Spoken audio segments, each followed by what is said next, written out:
Hidup ni bukan tentang simpati semata-mata. Sebab semua orang boleh simpati. Tapi belum tentu lagi semua orang boleh berempati.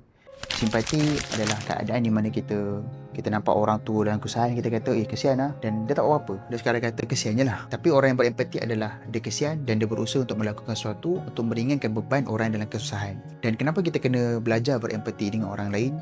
Sebab hidup kita ni bukan tentang diri kita semata-mata. Dia bukan tentang feeling kita sahaja. Ini juga tentang perasaan orang lain. Sebab tu dalam surah Yusuf, kan, cerita yang membabitkan anak-anak Yakub.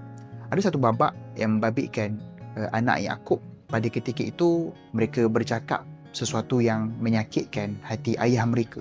Kan, apa yang mereka kata, ayah ni sampai sekarang tak move on. Dah lah tu.